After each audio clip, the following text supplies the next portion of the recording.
Welcome to Unlocked. I'm Dr. Joel Swakowski. In this show, we explore how truth comes to life through real people and real stories. Today, I am joined by my friend Jonathan Fries again.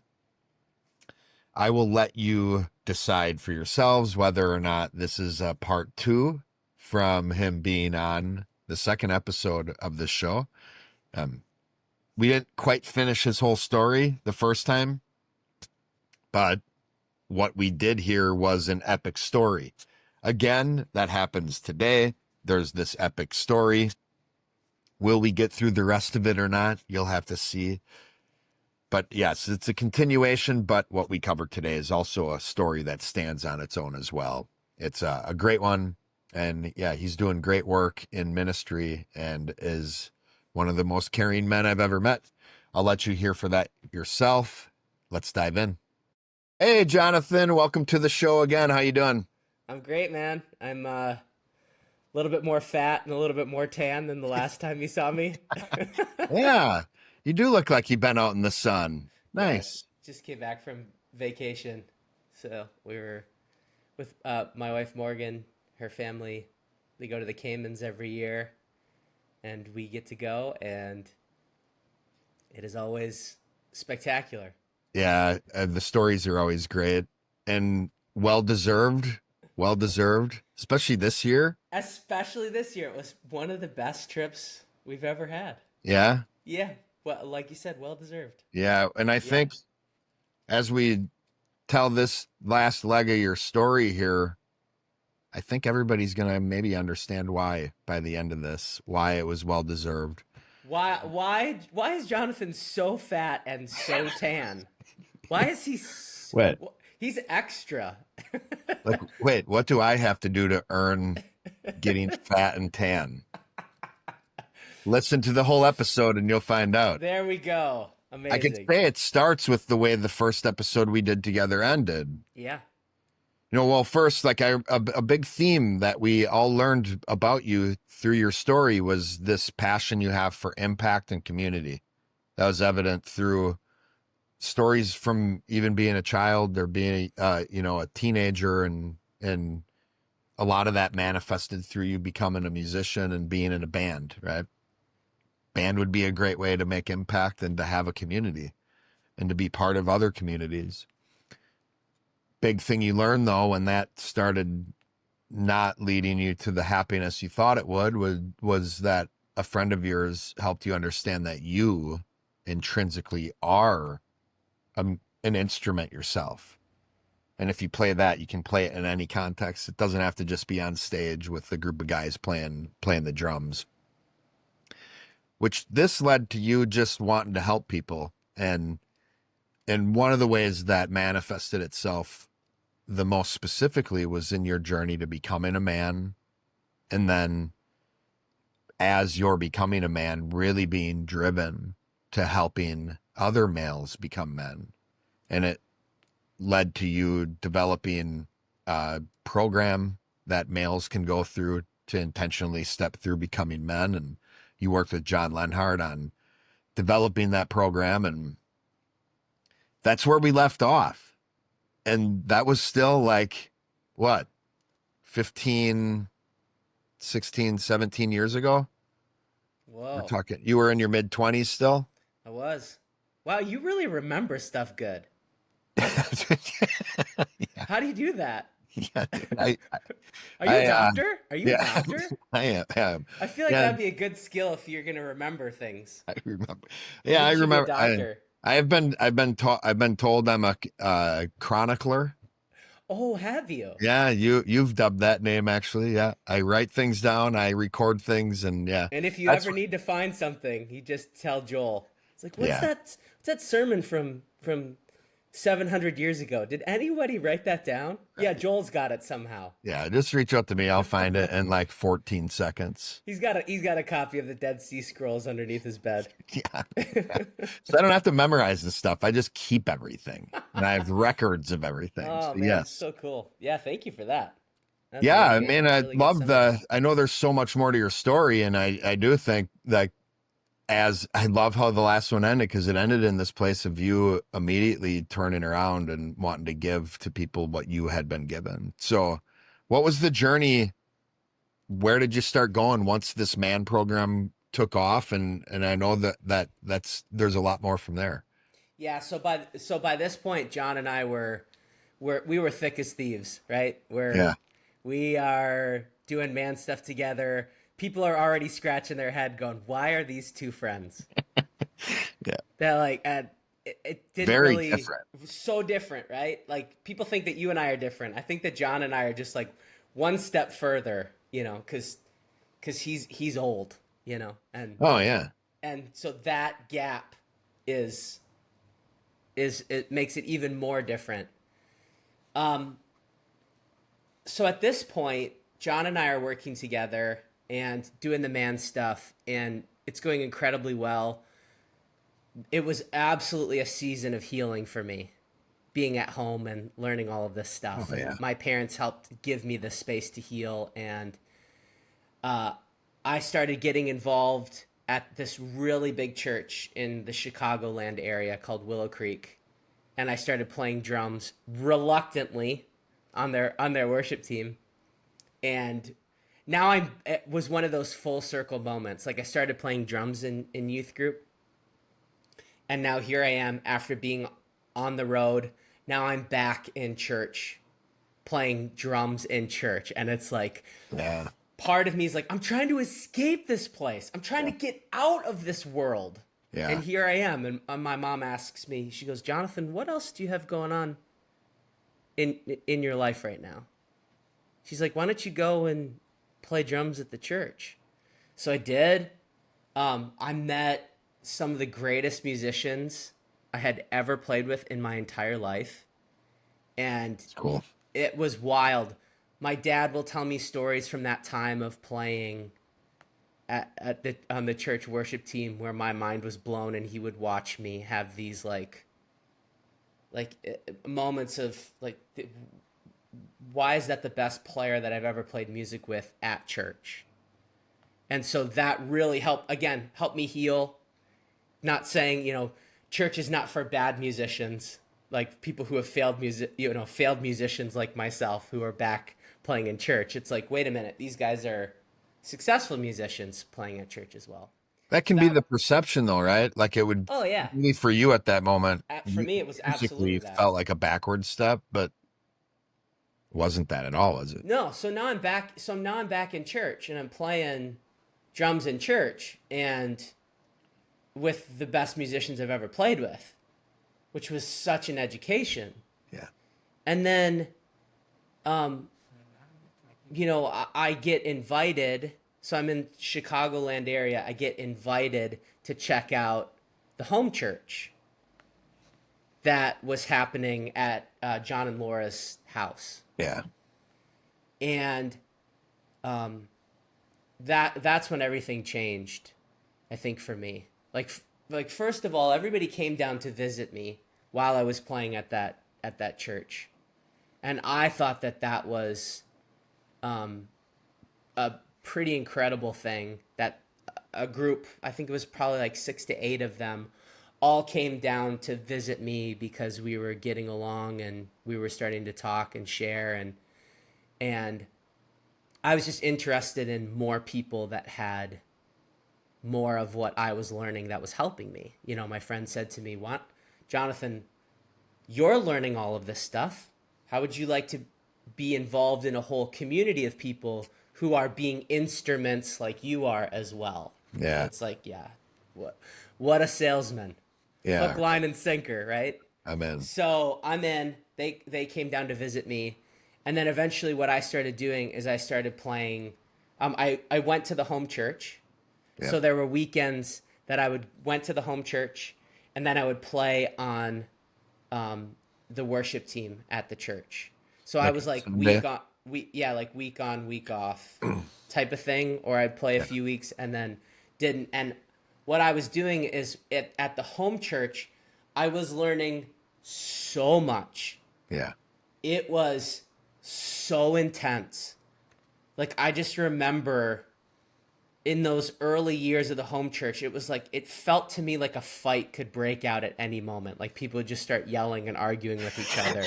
Like it was just so, it was so tense. And I remember going like, I don't know if I love this or if I hate this. I think I feel both feelings about this. It's like I'm constantly learning all of these areas that I'm wrong, where I've always been wrong. And it was so confrontational. So it was not only like this man night stuff. Well, now it's God stuff, and it started to like encompass the entire way that I was thinking. And so the answers that I grew up with, I started to get the why for at a level that I had never understood before.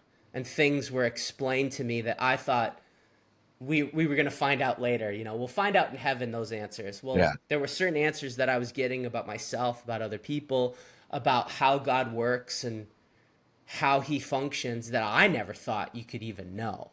Right. Right? So I'm sitting in this home church and I'm learning stuff, going back to the big church and hanging out with these musicians and getting to know people, sharing what it is that I'm learning.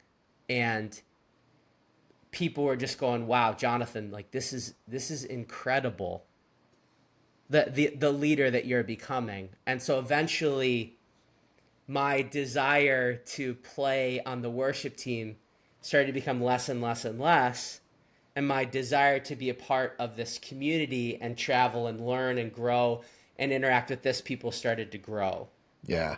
So now all of a sudden I'm like having this experience where, pursuing community, again, back to what you were saying about the impact, the community and the impact, I felt more with this community of people, this small home church, than I did playing in front of, whatever, 10,000 people at this big church in Chicago. So I just eventually kind of pulled the plug on playing on the worship team, and I just started to come up to the home church every week, and I would kind of keep my hands in what was going on with the big church in the Chicagoland area. So I would go up, and then eventually what I would do is I'm working at Starbucks at this time. So I would work Wednesday, Thursday, Friday, Saturday. And then Saturday night I would drive up to the valley. So like 3 hours. 3 hours. And then I would be there. Everybody, including yourself, would wait up for me. Yeah. Right. So I would be getting in, rolling midnight, 1 o'clock. Yeah. Everybody would still be up, hanging out. Everybody would wait for me. Right. And then we'd have a couple hours more of hanging out. Yeah. And then we'd get up at 7, 8 o'clock in the morning and have home church, or like get coffee. Yeah, exactly. We go to Starbucks, we get a coffee, and I just loved it. And that was the season in my life where John really helped me see that I was a pastor. And we were kind of all learning about the fivefold and what the apostle, prophet, evangelist, pastor, teacher. Yep. What the fivefold was, and I was kind of like, oh, I think I'd like to be an evangelist more than a pastor. Yeah, why's that? Oh, because everybody's attracted to evangelists. Yeah. People are drawn to them. Like, when they talk, people listen to them. When, these are all, I feel like there's so many of my favorite musicians, they're amplifying a message. Yeah. It's like that's how you want a lead singer to be. That's how you want them to be an evangelist so that people are drawn. And I think I wanted to be that person. But it's just because I want people to be drawn to me so that I could care for them.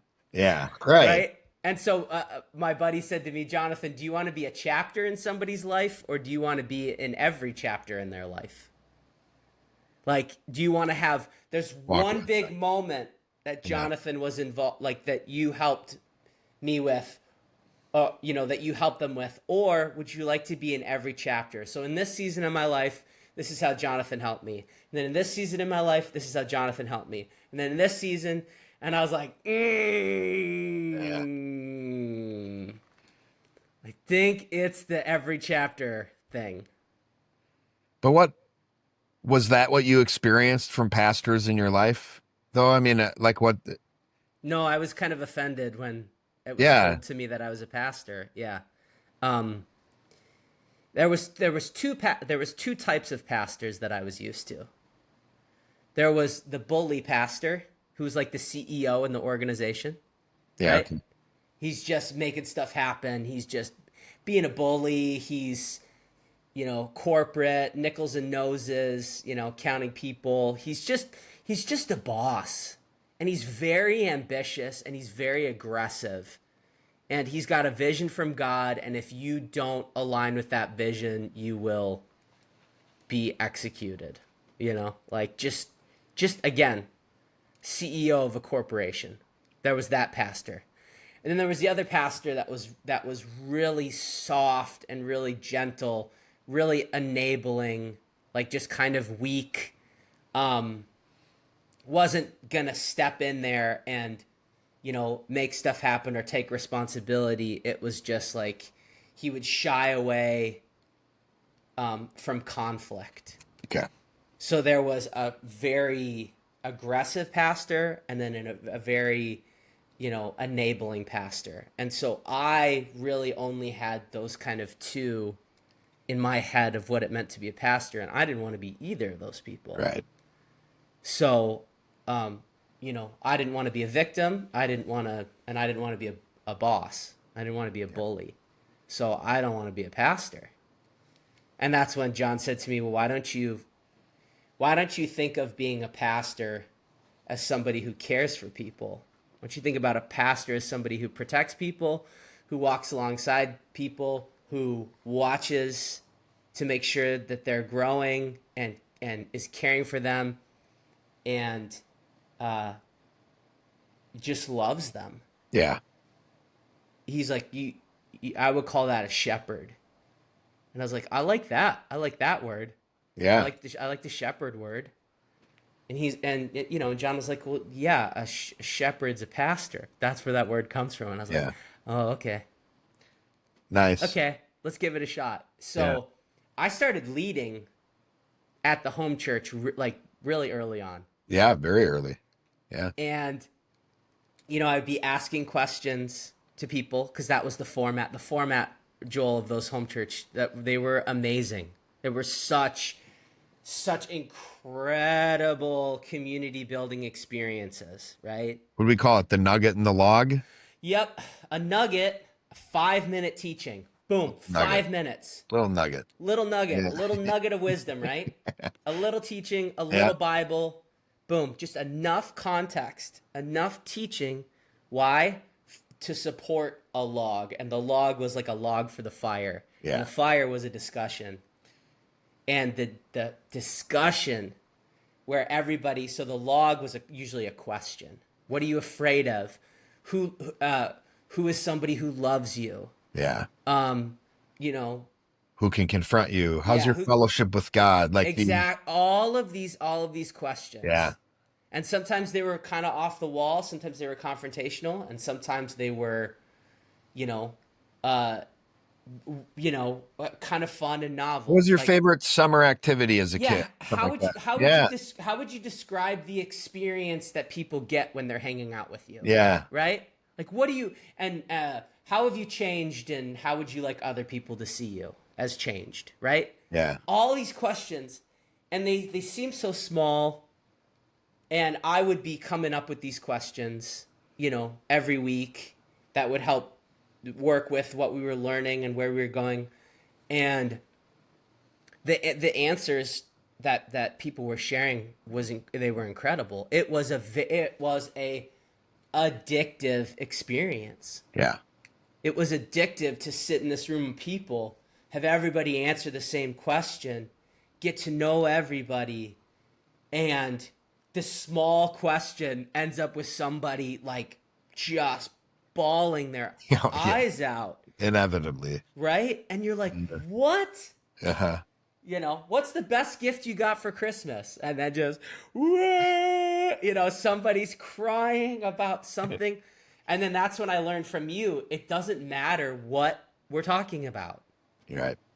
Because what we did is we in this home church, in this culture, didn't matter what we were talking about. It always mattered why we were talking about it. Yeah.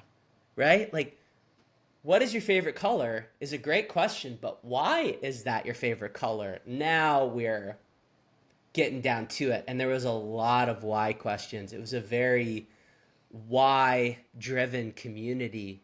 Yeah. And it was absolutely addicting. So yeah, so that was the home church. That was a lot of my pastor training. And then what I started to do, Joel, is, as you know, I was meeting with people during the week. Oh, So, yeah. right? So from Saturday till Wednesday afternoon when I left, it was go time. It was pack as many meetings as I could, as many things as I could, and I would just sit with people for an hour, and that's a lot of where my pastor training came from. They And dump on you. exactly, they would dump on me, and my objective was to fix a thought process. Yeah. What is something One wrong thing. in the way that they're thinking, right? Yeah. What's Yeah. what's one thought process that's off that you can tweak, that you can fix? Because if you can help somebody repair a few thought processes, they're going to start to learn how to repair their own. Yeah. And that's a lot of what that was. It was just sitting with people and fixing a thought process in an hour.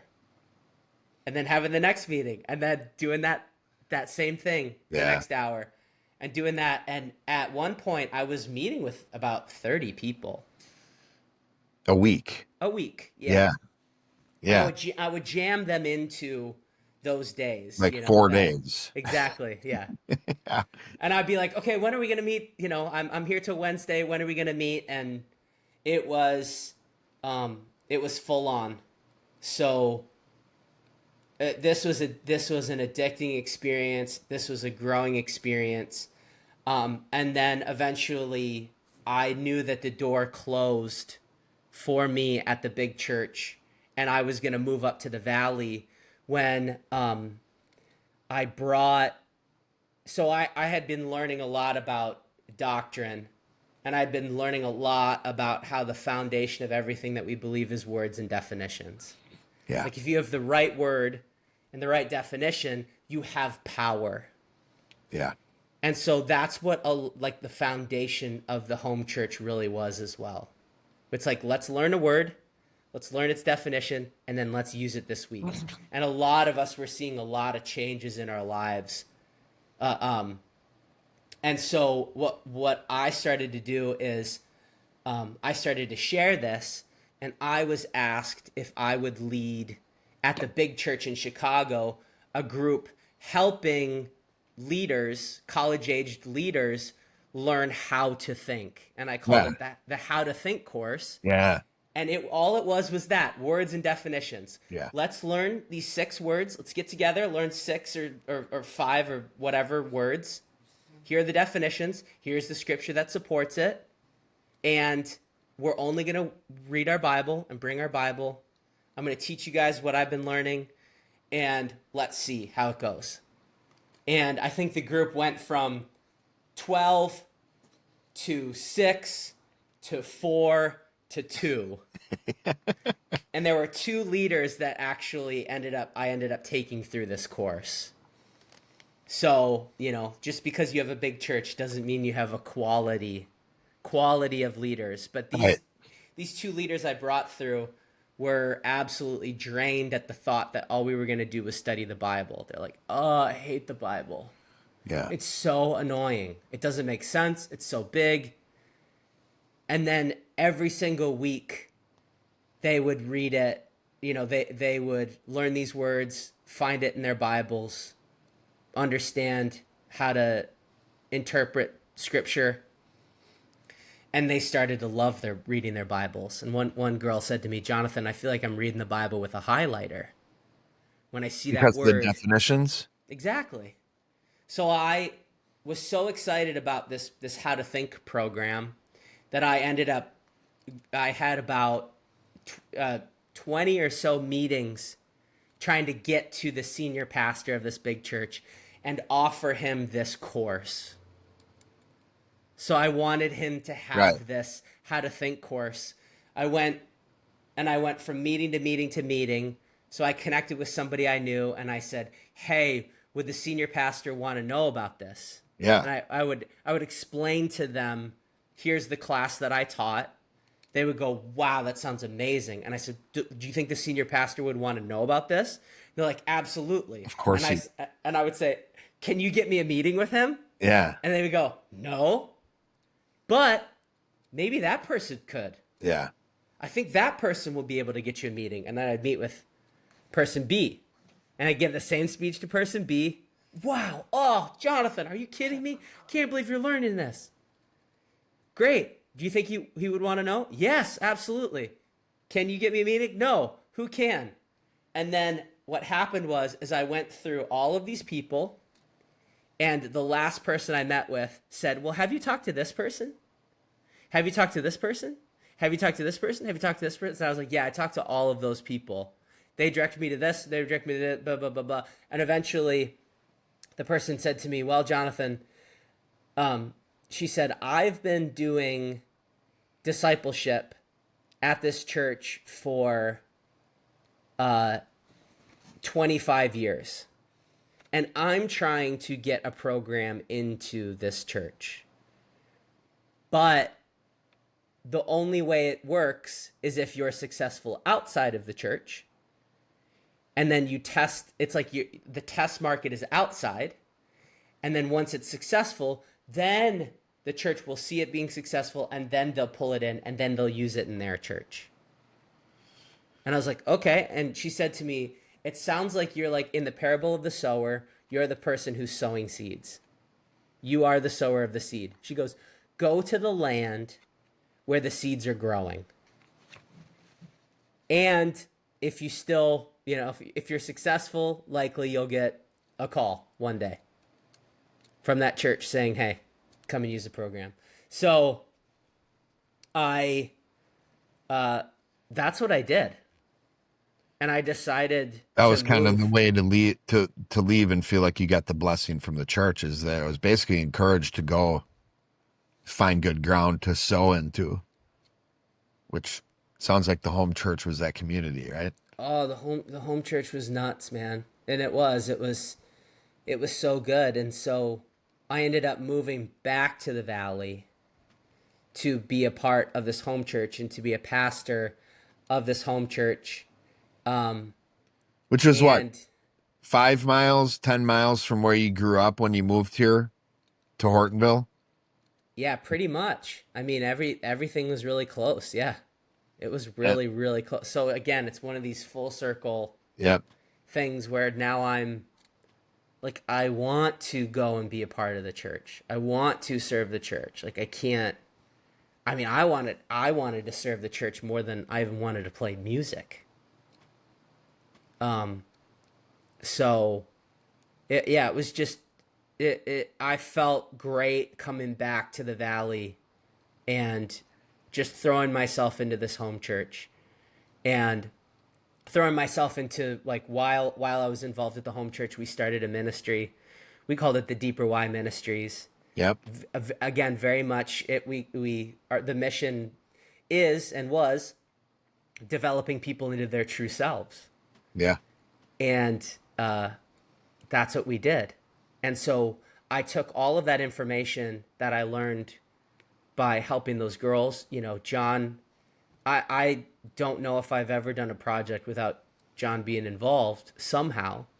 He is the Yoda in my backpack, the Yeah. forever Yoda Yeah. in my backpack, helping, administrate me towards, my dreams and helping me do that.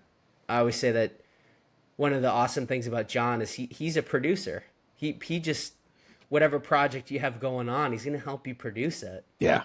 And he's such an awesome coach. And he's one of these people in my life who's been just an unbelievable champion to help me do that. So he helped me with this course.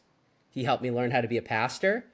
And then he helped me create the Deeper Why blog. So the deeperwhy.blogspot.com, shameless plug, is that every time somebody visits the website, I get so much money from it. No,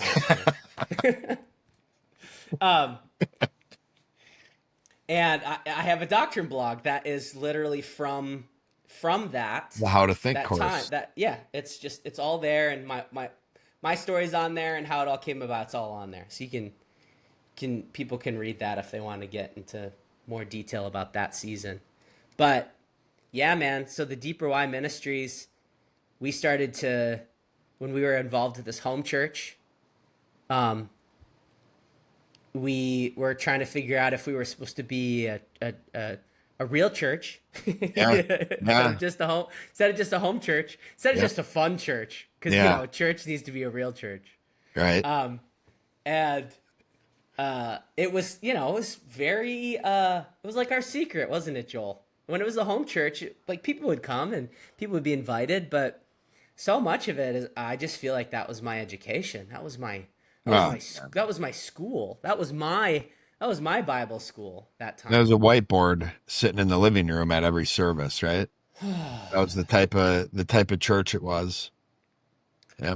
The stuff that we were figuring out during that season of our lives, and how we were figuring it out, and the conversations that we had, and what we were learning, and how things were being refined, was just, I'm so happy that we got to be a part of that. We got to see how these things get developed, and how, very much how sausage gets made. Yeah. It's not, like the perfectly packaged. It's raw. Like when Revelation comes out, when Revelation comes into the world, it's raw.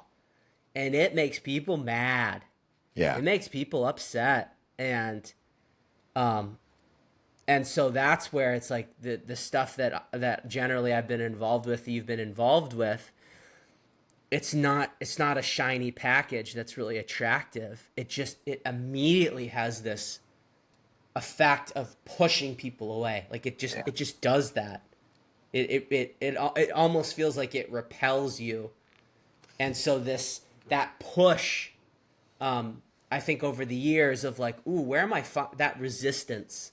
Where am I finding that? It's a sign to step into that. And it's a sign that I think that there's something good in that. Yeah. I think if there's resistance, that must be the right path versus the wrong path. Yeah, and that's, our friend Jake says truth is tweaky, right? So there is this, I think it's the parts of us that are fighting it, that it's not the truth itself that's the one given the nudge. It's our flesh's response to it, and the areas in us that are wrong and that need to be refined are the areas that we're feeling that pushback in. So yeah, that tension, that was definitely a season. I love how you called it intense earlier, because I've been talking to quite a few people about the old days over the last couple of months. There's a lot of change going on in the community. There's a lot of people leveling up. And then even just through all these stories that I'm hearing people tell on Unlocked, intense is the word that people keep bringing up. It was a very intense time, and you bring up words and definitions. I think that was one of the things that was so intense about the time, is we were all on a journey of becoming really intentional with the words we used, how we used them, our, the beliefs we held to be true, what our worldview was. And we were also very quick, and maybe me at the top of the list, of pouncing on people when they'd make a mistake with their words. And it did cause everybody to be, masterful with how we communicated, and masterful with what we believed, and understanding why we believed it, and being able to back it up, never having the because it feels right, or because I said so, or because I've always believed this to be true, or we can't know, or it's a mystery. Those answers were not allowed. Mm-mm. Nope. Not allowed. So No, it yeah. stretched everybody. Yeah, you get raked over the coals if Yeah. yeah, because I said so. Yeah. Like, no. No, that doesn't fly. Yeah. Yeah. And it caused everybody to be, a lot of us at a very young age still having a worldview that was without contradiction, a worldview that, an explanation for theology that surpassed anybody in any church. It really was. Like the doctrine we had was just high level, but so it did get to a point though where we realize although the Deep Roy Ministries is still alive and well, we needed more. God, Exactly. Yeah, exactly. So we went into a church for a couple years to be the Deeper Why Ministries. Learned a lot. Man, those were fun years. yeah, Going into here we are like a school, right? We're a school. We are one of the things that you said, Joel, is that the level of information that we've learned at Music of Life Church is doctorate level information, and we were very much doing that as well in the home church years, oh yeah, especially with the emotion to match. It felt very life or death in the home church. yeah, So incredibly intense. I call it the barometric chamber, right? Like if you get a limb severed, they can sew it back on, stick your severed limb into the barometric chamber, and that pressure can sometimes even heal a wound and cause it to grow. yeah, That was very much that season in our lives, a barometric chamber. So everything was growing. So we're going, okay, God, do you want us to be a ministry that serves other churches, or do you want us to be our own church? And we believe he opened up to us a church to be a part of, and we went into that church to serve that church. And then eventually the need in the valley for a church to help people who had been hurt by church kept persisting, yeah, and that need kept growing, and yeah, that need was not getting filled, and that was, I think, a need to serve these people who've been hurt by church. It was more and more nagging to the point that it became painful. Like, who is going to serve these people, right? And the statistics that were coming out at that time was just more and more and more. There's more people that are out of church than in church now. More people that profess to be Christians that don't want to have anything to do with church, but they're still following God, but they're like just done. 89% of once you turn 18 leave the church. Absolutely. Like those types of stats. Yeah, Yep. just the church is failing. Yep. So it became painful, and we really felt like God wanted us to start a church. We needed the blessing of the pastor that we were currently involved with at that time, and we absolutely got it. Yeah, And we needed a pastor, but before anything could happen, we needed a pastor. And Pastor Wayne, your yep, dad, Wayne Swikowski, came forward and said that he would be willing to pastor this church who was helping people who'd been hurt by church. yeah, Because we were all those people, and he was that person too. yeah. He was. And the special thing about Wayne is that he, well, we got a name, we got a mission, and he truly believed and understood what it means to be a part of a church. Yeah, And he was a force of encouragement and love and passion to start Music of Life Church, and he asked you and me to be his associate pastors. And that's when I was like, uh-oh, I'm starting to, like, what my two worlds of pastors, the boss pastor, the enabling pastor, the bully, the enabler. I don't want to be one of those. And I was like, Wayne, what do you want me to do? yeah. Like how do I be the shepherd that I've learned to be? But now that we're going to be in a building and have a name and have a mission and start Uh, receiving tithes and like having church services and oh, and it was like, oh, it made me sick. Honestly, it made me sick to my stomach. yeah. So he goes, Jonathan, I want you to be my associate pastor. And it was just sick. Like, ugh. So I said, let me think about it. Let me pray about it. Yeah. And I was like, yeah, I definitely know that that's the right move. And the sickness was confirmation that it's the right move. So Yeah. the last thing that I want, the opposite of my path, because now I'm involved with the church and I'm leading in the home church and whatever. And now we're gonna have a public church and I'm gonna be on a website. There's gonna be bios and just like all this stuff that's like, I just this was so much more fun thinking about it just being a home church, right? So I asked him, Wayne, what do you want me to do as an associate pastor? And his line was the best thing that he could have ever told me was do exactly what you're doing right now. He goes, and I want you to do the music. Yeah. Okay. Yeah. So he's like, that's it. I want you to meet with people. I want you to lead the worship at church, and I just want you to be yourself, and you're gonna learn everything else. And then oh man, and then we did. What can I say about early Music of Life Church? Those first few years was, I mean, another barometric chamber, right?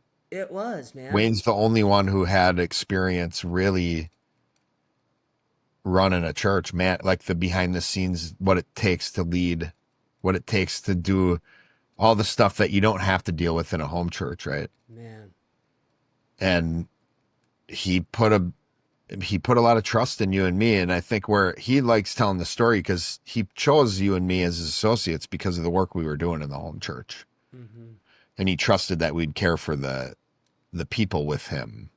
But it was like being thrown into this thing neither of us had any experience with, but we could draw on him. And John had been in leadership in churches too, so he again was like, as the apostle too, like kind of a producer, right? Yeah. But Yeah. Wayne steering the ship, and you and me just kind of like dotting the I's, crossing the T's, and Mm-hmm. then Morgan, your wife at the time, was, she was part of the home church with us, and it was like the three of us became like the three musketeers in handling the day-to-day stuff, right? We just handled everything, and it was like whatever needed to get done in that church. I just remember feeling so responsible for every single thing that happened. There was never any like, oh, that's that person's responsibility. It was like everything was my responsibility. Everything felt like it was my fault. And it was like a series of just being wrong and then publicly being wrong. Like you're trying to do the right thing, but you do the wrong thing. And then you publicly need to share about it. That was a line I remember learning from you, is one of the things that a pastor does for their church is they live their life in front of the people. Right? So I start doing some executive coaching while early Music of Life Church days. I go, oh man, we need an org chart. Yeah. Right? Yeah. We need an org chart. We need Like, to present this. Where's the chain of command in this, right? Yeah, there's How like does the fivefold. who reports to who, and right? And I'm like, oh, because that's what saves organizations is the structure. yeah. And I'm reading this business book, and I'm like, oh, we're gonna have a doctrine night, right? So we used to have these Friday night, Saturday night doctrine nights where you could just learn anything. Again, just we're always kicking out some new thing, wanting to practice. Yep. I know those doctrine nights were amazing for you. Yeah, to help you. kind of started them for me. That was the way you pastored me. Is like, hey, let's give Joel an opportunity to figure out how he likes to teach and what he likes to teach and what his process is, and Yeah. expanded from there, which you had an opportunity then to do the org chart day. Yeah, so I was all set, ready to present the org chart to the whole church of here's who you're reporting to. Here's how we do this. Here's how the flow, the kind of the chain of command goes. I was so excited about it. And then I had a call from John and I was talking to him about it. It was like, I think it was like the day before or something like that. And I'm like bringing it through John to John. And he goes, yeah, this is fine, Jonathan. And he goes, but I just want to let you know that if this org chart replaces people going to God to take direction from him, I am going to lose my mind. So here's a time period in the church early on that the wheels almost fell off. And most people would never have known. They would have, yeah. And we would have been done. Yeah. In that moment. So here I am, young pastor, Yep. trying to implement something that helps businesses in a church. Oh, wait a minute. Wasn't that the people that I had an issue with? Wait, so now I'm, right? Like now I'm the CEO pastor who's trying to implement with all of the greatest intentions in the world. And I go, oh, that's how that happens. Yeah. What's the difference between those guys and me?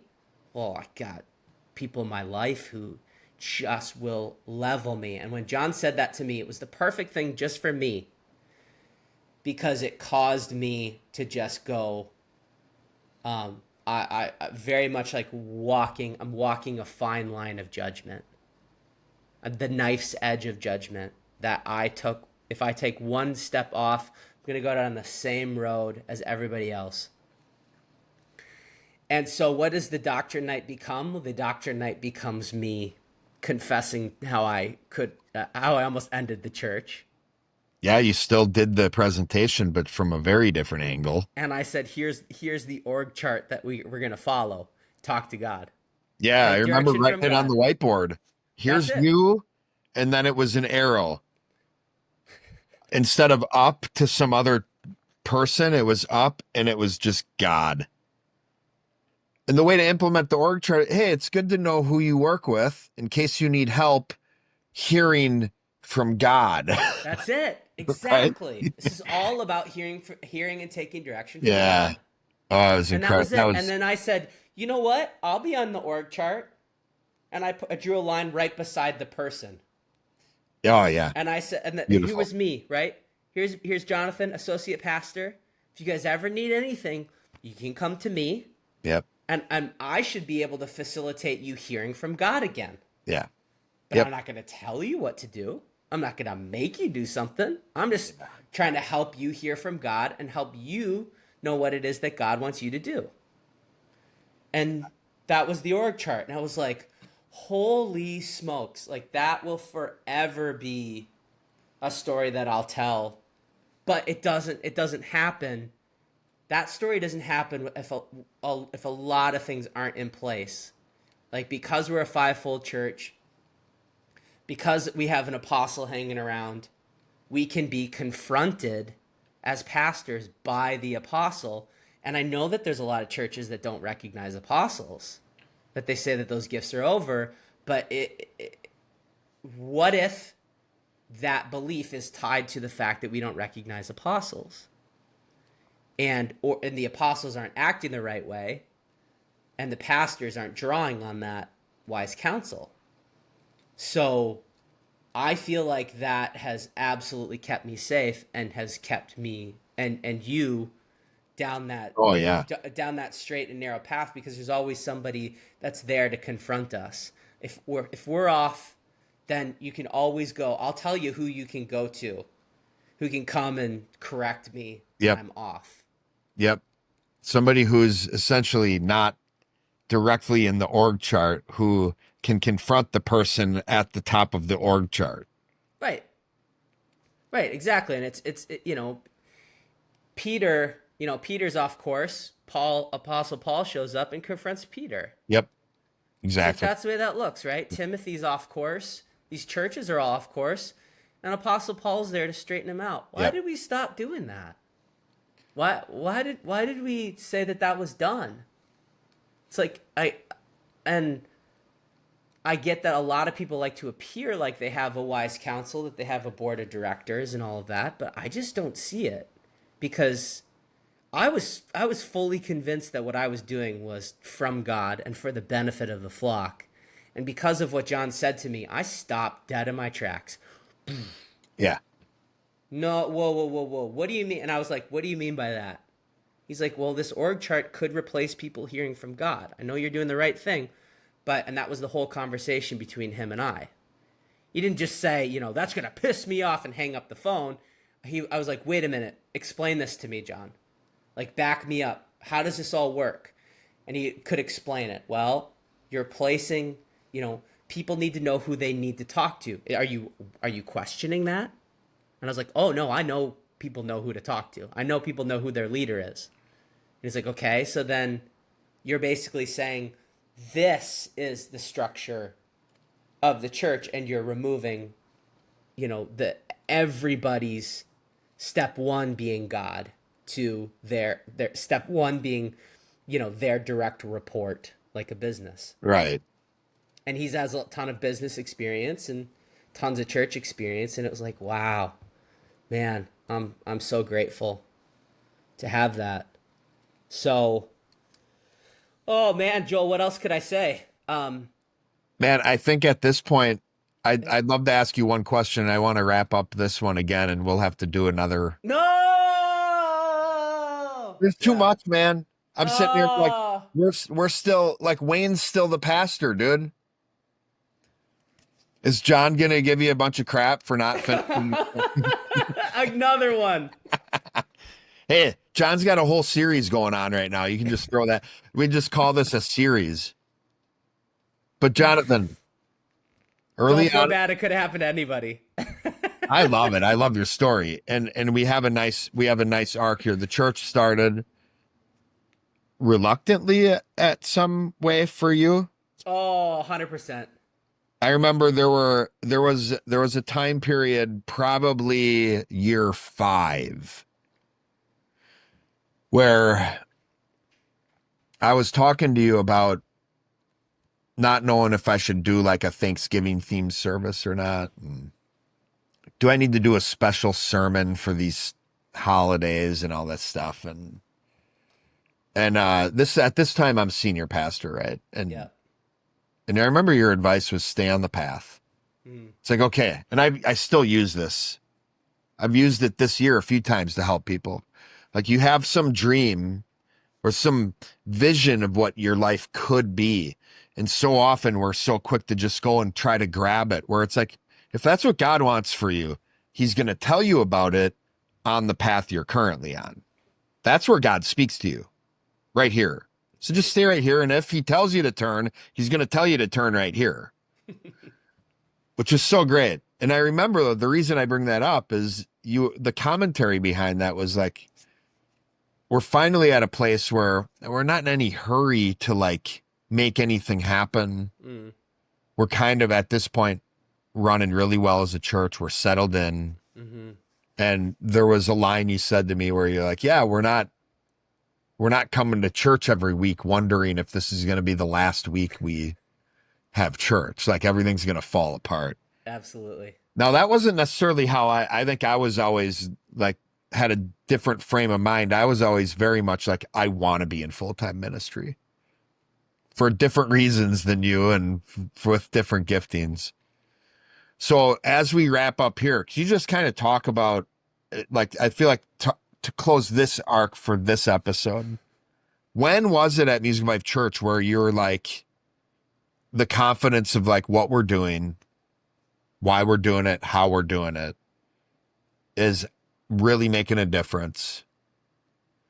And I'd love to just hear your answer to that before we, because then there's a lot that happened after year 5, and where you are today, people will have to learn why you're so deserving of a tan and a weight Chunk gain. up. Yeah.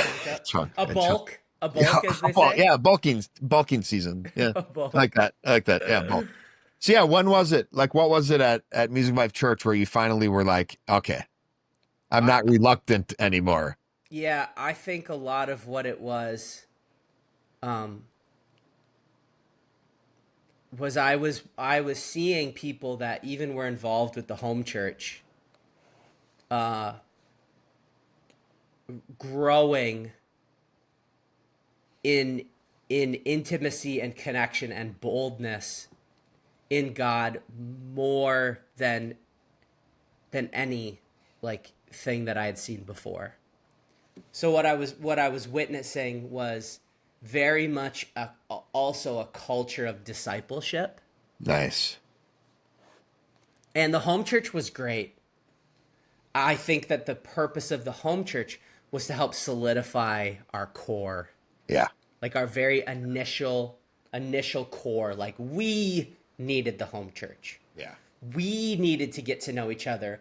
We needed to believe that we're not going anywhere. So when Got God wants us to start Music of Life Church, that core isn't going anywhere. Where right. else are we going to go? So I'm going to be reluctant, but I'm still like, where else am I going to go? Yeah. So when we were, I think you and I were ordained, we were taking people through a discipleship course. Yeah. It was all in that early season where disciples were making disciples that were making disciples that were making disciples that were making disciples. And these people were growing and becoming disciples. So we're doing what Jesus wanted us to do. Holy smokes. That was incredible. And then we started to develop all of these teams Yeah. Within the mission of the within the church. mission. Yeah. I think that was one of those defining moments for me where it was, oh man, like we are going into, we have a refuge team, we have a restoration team, we have a repair team, we have all of these teams that are coming together to facilitate the mission, and I was getting to lead all of these teams. People were having such like massive spiritual breakthroughs in their life. That was a big deal. Um, and then I think what I saw is I kind of saw everything outside of us crumble. It's almost like I'm getting happier at a level that I needed to like take a moment and realize, wait a minute, I think I'm happier than I've ever been, even though I feel more responsibility than I've ever felt. But I'm on a path that I did not plan at all, and I'm happy. Like I'm happier than I've ever been. I'm more fulfilled than I've ever been, and I'm doing all of these things. Like I'm playing music, I'm writing songs for the church, I'm working with you. These teams are being developed. The community and the impact Yeah. Oh, for real. is happening in a fashion that I like. It blew my mind. So I think that was when it was just like this is the only road I can't see an end to. So it's in a sense, you start getting a belief that if I was gone, this thing would live on. Yeah, Like it was. there's roots enough now without just, me, Joel, and Morgan Yeah, I mean these as for these this to teams. continue. Yeah, as these teams are developing, like just the work the work of it was so much fun. Yeah. It was really hard, really challenging, but it was so enjoyable. And I remember going like you and I and Morgan cleaning up the church and putting the tables and the chairs out, going like we're like the Levite priests I who know. are setting up the tabernacle. Yeah.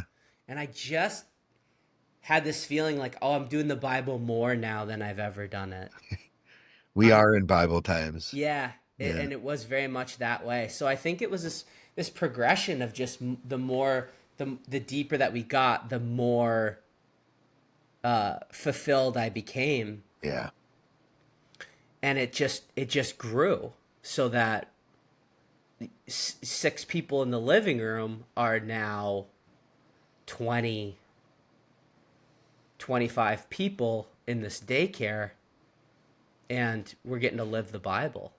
Yeah. And, And and those it 20, 25 people, like all of them are leaders operating in certain roles on a certain team. And Yep, yep. from Everybody had a the purpose. door greeters to the pastors, like everybody had a role in church. Yep. Yeah. That was a great season. Yeah, man. And I And think it's it only was. built. It took all of the gifts and abilities within me. I had to use all of them, and I had to do all of them. And I think that's a lot of what I've been looking for, what I was looking for. Well, if I just do this, then I miss out on all these things I can do. But church is one of these things where it's like, no, if I'm involved with church, especially now the worship and the services and all of the, the concert aspect, or the community celebratory aspect, is like that's important to me, Yeah. that we have that. So it's like, and if you're a little home church, there's an element where it's not as fun, and it's not as like, no, let's make it an event every single week. Yeah. So yeah, I don't know. I don't I'm not sure if it's a one. That's such an interesting question. I don't know if it's a one, if it's was a moment for me or just a series of moments, but I'll be thinking about that. And if I have any other thoughts, I'll let you know. Yeah, maybe one of those things that is easier to just describe in hindsight. Like there was a season where this stuff happened. But Yeah. yeah, well, I'm going to have you on again. We got to, at the very least, get through your story because I want people to know where you are right now. Yeah. I mean, Yeah. I'm seeing cars drive by out your window and they're on the wrong side of the road, dude. Yeah. What are they doing, man? I don't know. This was wonderful, man. Thank you Oh, for thank being you. on again. And yeah, well, we're going to have you on regardless. So Thanks, brother. let's milk this story for all it's worth. And it's worth a lot, man. I really appreciate it. Thank you, Thanks for Joel. I'm sharing having today. I'm having so much fun. It surprises me Dude, how it's much great. fun I'm having. It's so great. And I'm a nostalgic guy, and so much, Oh, especially now, like so much of your story, this episode, I was like, side by I'm side, in it, brother. man. I'm in it. Like, You're in even it. if you're not talking about me, I remember where I was sitting in the living room when you're talking about things going on. So That's right. yeah, man, I can't wait to keep going. Yeah, we'll have you on again. I love you, man. We'll see you later. I love you. Thanks, Joel. Bye bye. See ya. All right. Good, right? Yeah. Jonathan's such a great storyteller. There's a lot to the story, and there will be more to unlock for you. But let's get into this episode itself and unlock some of the doctrine. One of the first things Jonathan talked about was how him and Jonathan are, I mean, they're best friends, but they're very different. And not only in who they are, their personalities, their uniqueness, but John's older than Jonathan, which that's a whole other variable that is kind of rare for people to become best friends when there's like a 20-year age gap. But they are. I've seen them work together. I've seen them interact. I've worked with both of them myself and hung out with both of them more times than I could count. They are best friends. They do know each other well. They do interact really well. And it actually makes me want to bring up a greater point here is age really doesn't matter, right? Not as it relates to how we interact with one another. Age matters as it relates to life experience. All that stuff is valid for sure. But when you see Jonathan and John interact with one another, you see two friends, you see two people in their uniqueness. And the reality is there's no age to who you are. Who you are is something much deeper and spiritual than your body and how long you've been living. In fact, who you are, that uniqueness, that spiritual entity that defines who God created you to be is eternal. It's eternal matter. which that's kind of hard then. So like, yeah, your soul had a starting point, but it won't have an end in one way or another. So how old really are you? Well, in your you don't have an age. And that's what you can see with John and Jonathan. I've seen that in my own life too. I mean, I'm friends with my dad. He's not just my dad, but we actually operate as friends. My mom too. A lot of the conversations we have, if not more of the conversations we have now, are between a woman and a man, not her operating as a mom and me operating as her son. And then my own son, Jack, he's 18. I'm 44 as of recording this. And a lot of times, if not more often than not, we're just operating as two men interacting with one another. We know who we are. We know how to operate in who we are. We're the same age in who we are. So that really does another good job of describing how important it is for you to find out who you are and your uniqueness, because it's also the key to being able to live a life of this youthful zeal, this youthful energy, and not only focused on how old we are physically and the physical state of being that we all have. Another really important theme Jonathan talked about when he referred to the two different types of pastors that he had growing up. One was kind of a boss CEO. One was this enabler, victim, kind of an impotent person. And then he also talked about this moment at the end of the episode where he almost became this CEO pastor. And it really caused me to think about the difference between business and ministry. And there is a difference. So it comes down to definitions though, right? And really what the objective is behind the two. So the goal of a business is to make money. They do it through offering a good or a service, right? And the measure of success for a business is how many resources they've accumulated. So a good example of this is a hardware store. Think of the local hardware store. What does the hardware store do? They make money through selling hardware stuff, right? Household hardware for home improvement, ceiling fans, humidifiers, dehumidifiers, etc., right? Now, a successful hardware store would be one that has a lot of employees and a lot of money. That's how you would measure the success of that hardware store. Now, a ministry is different. The goal of a ministry is to offer goods or services through resources, including money. Now, the measure of success of a ministry is how well people have benefited from the goods or services that were offered. So a good example of this would be a soup kitchen, right? The goal of a soup kitchen is to feed as many people as possible with a healthy meal through the accumulation of resources that they've been given or that they've somehow accumulated, right? The food in particular. So a successful soup kitchen feeds a healthy meal to everyone who needs a meal that lives within the vicinity of their ministry. It's all about the service provided though, right? The goal is providing the service. The goal isn't to accumulate more resources. The goal isn't to accumulate more and more and more food. They need food to provide the service, but the goal is to provide the service. Now, the thing to keep in mind is both need resources, so we shouldn't villainize money. We shouldn't villainize the resources. Businesses see resources as the goal. A ministry sees resources as a tool to help people. The goal is always the people. So which is your church? Is it a business or is it a ministry? The last thing I want to talk about today is words and definitions. So Jonathan talked about a blog that he has. It's still up and running, a blog he wrote years and years ago, the Deeper Why Doctrine blog, we call it. It's thedeeperwhy.blogspot.com. You can go there. There's 60 doctrine with definitions and with biblical support behind all of them.